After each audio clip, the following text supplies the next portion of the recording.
गुरु शकल उपचारा भाग 2। प्रस्तुति प्रोफेसर रामेश्वर मंडल जी, उपाध्यक्ष शिवशिष्य परिवार के द्वारा। वे कहते हैं, मैं चौराहे पर 2 घंटे से खड़ा था। बीच बीच में चाय पान ले रहा था। मेरा मन आशंकित हो चला कि कहीं आज कोई व्यक्ति मुझसे पूछने नहीं आया, तब तो आज रात्रि के भोजन से वंचित होना पड़ेगा। मैं मन ही मन अपने शिव गुरु से प्रार्थना करने लगा, हे गुरुदेव, दया करके किसी को मेरे पास भेज दीजिए, नहीं तो भारी गड़बड़ हो जाएगी। मेरी प्रार्थना रंग लाई। एक व्यक्ति आया, उसने मुझे प्रणाम किया, पूछा, क्या बात है सर, आप यहाँ क्यों खड़े हैं? मैंने उत्तर दिया, आइए पहले चाय पीजिए। मैं आपको यह बताने के लिए यहाँ खड़ा हूँ कि शिव मेरे गुरु हैं, वे आपके भी गुरु हो सकते हैं। मैंने मन ही मन अपने गुरु को धन्यवाद दिया। अब धीरे धीरे मन में सकारात्मक सोच आने लगी। लोगों से अपनी बात कहने में मेरा मन बेहिचक होता चला गया। लोगों के बीच जाना, उनसे शिव गुरु की शिष्यता के संदर्भ में विस्तार से चर्चा करने का सिलसिला चल पड़ा। अब गुरु की दया की प्रतीक्षा अनुभूति जीवन में दिखने लगी। एक महत्वपूर्ण अनुभूति का उल्लेख करना चाहूँगा। उस अनुभूति में मैंने इस बात की परीक्षा ली कि शिव वास्तव में मेरे गुरु हैं या नहीं। एक दिन संध्या बेला में पत्नी ने कहा कि घर में खाने पीने का कोई सामान नहीं है, आप कोई व्यवस्था कीजिए। यह उन दिनों की बात है जब मैं आर्थिक संकट के दौर से गुजर रहा था। तब मेरे ऊपर लाखों रुपए कर्ज था। जिस काम में हाथ डालता वही असफलता हाथ लगती। मैं हताश और निराशा के भंवर में फंसा हुआ था। मैंने पत्नी से कहा कि चिंता की बात नहीं है, गुरु की दया से सब ठीक हो जाएगा। मैं अगली सुबह घर से निकला। उद्देश्य था कि किसी मित्र से कर्ज लूँगा। कुछ ही दूर चला होगा कि मन में विचार आया, लोग कहते हैं कि जब शिव गुरु होते हैं तो खाने को एक मुट्ठी मोटा अनाज और पहनने को मोटे कपड़े की व्यवस्था गुरु की दया से अवश्य हो जाती है। मैंने शिव को गुरु माना है और मेरी स्थिति यह है कि मेरे पास खाने के लिए कुछ भी नहीं है। यह बात कहीं हमारे जैसे लोगों को आकर्षित करने के लिए झूठा दिलासा मात्र तो नहीं। शरीरधारी गुरुओं की शिष्यता में तो मेरी यह स्थिति हो गई कि मैं कर्ज में डूब गया। आज खाने तक की व्यवस्था नहीं रह गई। मेरा भयाक्रांत मन एक बार फिर शिव गुरु के प्रति संशय से भर गया। मैंने मन में निश्चय किया कि ये बातें कहाँ तक सत्य हैं। इसकी परीक्षा करने का इससे सुंदर मौका और नहीं हो सकता। 6 घंटे बिना भोजन के आदमी जीवित रह सकता है, मरेगा नहीं। यदि उस अवधि में भोजन की व्यवस्था हो जाती है तो सिद्ध हो जाएगा कि शिव मेरे गुरु हैं। वे वास्तव में अपने शिष्य के दुखों का हरण करते हैं। यदि व्यवस्था नहीं होती है तो यही समझूंगा कि एक झूठा प्रचार था। मरना ही है तो चाहे खाकर मरो या भूखे मरो, समझूंगा अपने कर्म फलों का भोग है। मैं लौटकर घर आया। पत्नी ने पूछा, कुछ व्यवस्था हुई? मैंने अपने विचारों से उसे अवगत कराया। उसकी सहज प्रतिक्रिया हुई, बोली, अब महादेव आपके भोजन की व्यवस्था करेंगे। आपके दिमाग का चूल ढीला हो गया है, जाइए कोई व्यवस्था कीजिए। मैं अपने विचार पर स्थिर था। शांत स्वर्ग में मैंने अपना फैसला सुनाया। बात केवल 6 घंटे की है, परीक्षा हो जाएगी। 6 घंटे भोजन नहीं मिलने से हम, आप और बच्चे मर नहीं जाएंगे, पर एक बात तो साफ हो जाएगी कि महादेव गुरु नहीं होते। एक झूठ है, एक फरेब है। कल सबसे पहले घर में रखी गई महादेव की तस्वीरों को उठाकर गंगा जी में फेंक आएंगे। फिर जो करना है करेंगे, भूखों मरेंगे या कर्ज लेकर खाएंगे। कम से कम एक झूठी तसल्ली के साए में तो नहीं जिएंगे। अगर भोजन की व्यवस्था हो जाती है तो यह बात प्रमाणित हो जाएगी कि शिव सचमुच में गुरु हैं। वे अपने शिष्यों की मदद करते हैं। पत्नी का विरोध जारी रहा। मैं बाहर बरामदे में कुर्सी पर बैठ गया। मन में विचार आ रहे थे, जा रहे थे। अपना मन स्थिर नहीं था। कभी लग रहा था कि शिव गुरु की दया अवश्य होगी, फिर इसके विरोधी विचार आकर सारी आस्था और विश्वास को गिरा देते। विचारों को चक्रवात में मेरा मन सूखे पत्तों की तरह चक्कर खाते हुए कभी ऊपर कभी नीचे आ जा रहा था।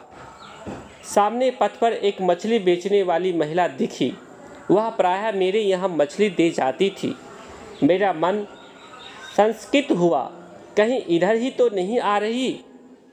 अगर आ गई तो क्या करना है। मैंने मन में सोचा, साँच बराबर तप नहीं, झूठ बराबर पाप, जाके हृदय साँच है, बाकी हृदय आप। मैं उससे कहूँगा, आज मेरे पास पैसे नहीं, आज मैं मछली नहीं खरीद सकता, तुम जाओ। मेरा मन आश्वस्त हो गया। मैं उसकी प्रतीक्षा करने लगा। वह आई मुस्कुराते हुए। उसने कहा, भैया आपके लिए ही आई हूँ। 1.25 किलो वजन का टेंगर मछली लाई हूँ। बस एक ही फीस था। घर से सोचकर चली हूँ कि यह मछली मैं आपको ही खिलाऊंगी। रास्ते में मैंने इसे किसी दूसरे आदमी को देखने भी नहीं दिया है। मैंने कहा, सो तो ठीक है, लेकिन आज मेरे पास पैसे नहीं हैं। मैंने कहा, सो तो ठीक है, लेकिन आज मेरे पास पैसे नहीं है। आज मछली नहीं लूँगा, फिर कभी आना। उसने कहा, पैसे नहीं है तो क्या, जब होगा दीजिएगा, नहीं होगा नहीं दीजिएगा। मछली तो आपको लेनी ही होगी। मैं निरुत्तर हो गया। पत्नी को बुलाकर उसको मछली लेने के लिए कहा। वह मछली देकर चली गई। पत्नी ने कहा, आपने क्या सोचकर मछली लिया? कैसे खाएंगे? क्या कच्चा ही खाना है? आप तो जानते ही हैं कि घर में कुछ भी नहीं है। फिर आपने इसे क्यों लिया? क्या आपकी अकल सचमुच मारी गई है? मैंने शांति से उत्तर दिया, देखो, महादेव गुरु की दया से यह मछली पहले आ गई है। शेष चीज़ें पीछे से आ ही रही होगी। बस गुरु की दया शुरू हो गई। यह इस बात का जीता जागता प्रमाण है। थोड़ी प्रतीक्षा करो। तभी एक विद्यार्थी आया। उसने मुझे प्रणाम किया। उसने कहा कि पिछले साल उसे कुछ रुपए मुझे देने थे। वह गांव चला गया था, इसलिए नहीं दे पाया था। अभी वह गांव से आया है। उसने मुझे 300 रुपये दिए। मैं उस लड़के को पहचान नहीं पा रहा था। मेरी समझ में एक ही बात आई कि यह सब गुरु का खेला है। मेरी आंखों में आंसू भर गए। सोचा, मेरे कारण गुरु जी को यह रूप धारण करना पड़ा। कैसा नालायक चेला हूँ जो मैंने गुरु को कष्ट दिया। मैंने उस बालक के हाथों से रुपए लिए। वह प्रणाम करके चला गया। पत्नी से मैंने कहा, लो भाग्यवान, अब तो यह साबित हो गया कि महादेव हमारे गुरु हैं। उन्होंने हमारे भोजन की व्यवस्था कर दी।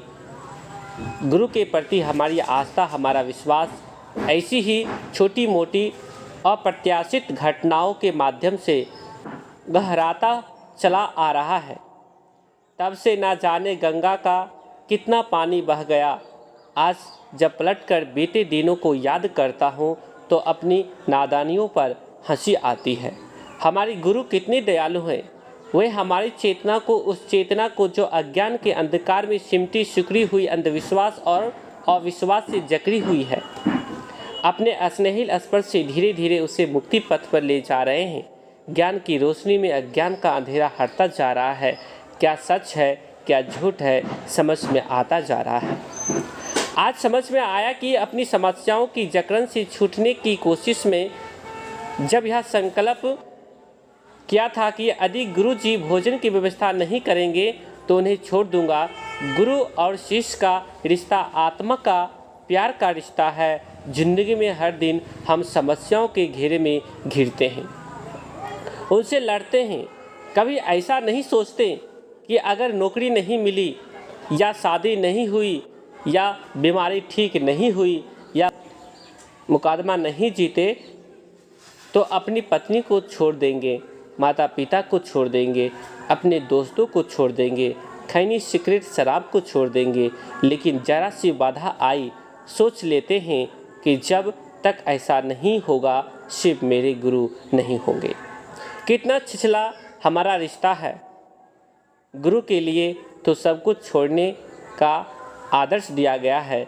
कबीर ने साफ कहा, जो शिष्य दिए गुरु मिले तो भी सस्ता जान। है ना यह हमारी नादानी। हम जागतिक सुखों के लिए गुरु को छोड़ने की बात सोचते हैं। कोयले के लिए हाथ में आए हीरे को ठुकराते हैं। आज समझ में आ रहा है कि गुरु को किसी भी कीमत पर नहीं छोड़ना है। पद प्रतिष्ठा धन जीवन अपना पराया सब कुछ कुर्बान है। अपने गुरु चरणों में शिष्यता अपना सर्वस्व गुरु को दे देने का नाम है। शिष्य तत्व की पूर्णता स्वयं को खो देने में है, खुद को मिटा देने में है। जीव भाव खोकर ही तो शिव भाव में प्रतिष्ठित हुआ जा सकता है। यही अध्यात्म विदों का शोधा हुआ सत्य है। गुरु सकल उपचारा। प्रोफेसर रामेश्वर मंडल, उपाध्यक्ष शिव शिष्य परिवार। सभी भाई बहन को प्रणाम। इसको आप शेयर कर दीजिएगा। चैनल पर नए हैं तो सब्सक्राइब कर दीजिएगा चैनल को। उसके बाद बेल आइकन को प्रेस करेंगे, इससे अगले वीडियो का नोटिफिकेशन सबसे पहले आपको प्राप्त होगा। धन्यवाद।